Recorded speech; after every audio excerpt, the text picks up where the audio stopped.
I december 1944 havde Hitler en plan om at vende krigen ved Vestfronten.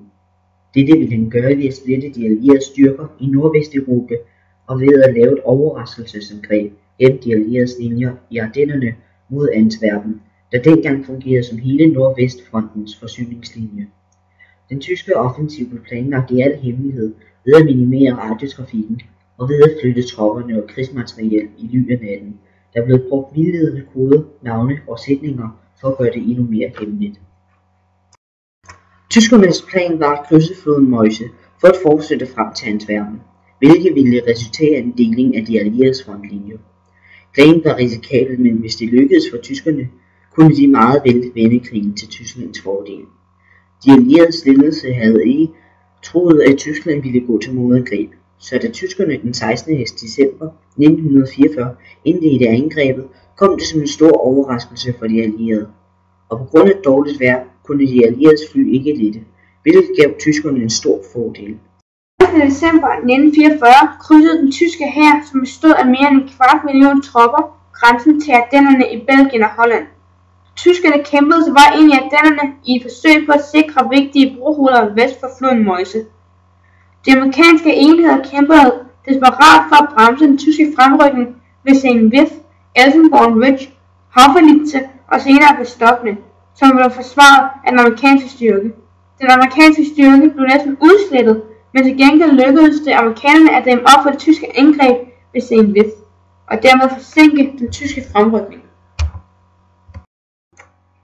Begge sider kæmpede bravt, men efterhånden som tyskerne bevægede sig længere ind i Ardennerne, begyndte de at støde problemer.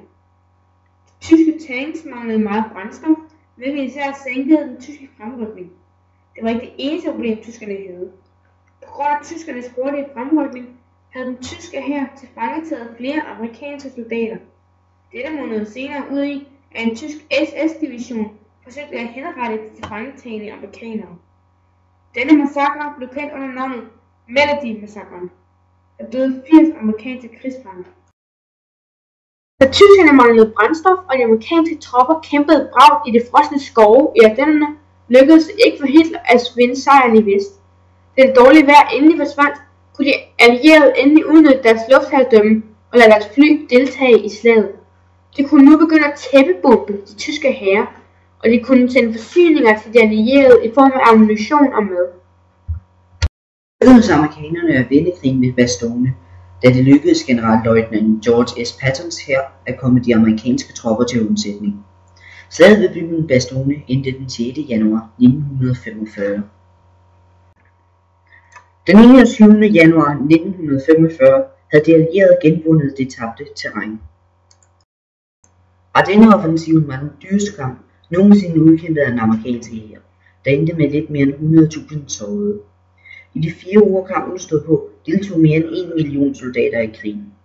Selvom det præcise tal ikke kendes, var der ca. 500.000 amerikanere, 600.000 tyskere og 55.000 britiske soldater i aktion. Hver side mistede mere end 800 kampvogne, og tyskerne mistede 1000 fly. Omkring 19.000 amerikanske soldater blev dræbt, og briterne mistede 1400 soldater. De tyske enheder havde over 100.000 dræbte, sårede eller tilfangetagne.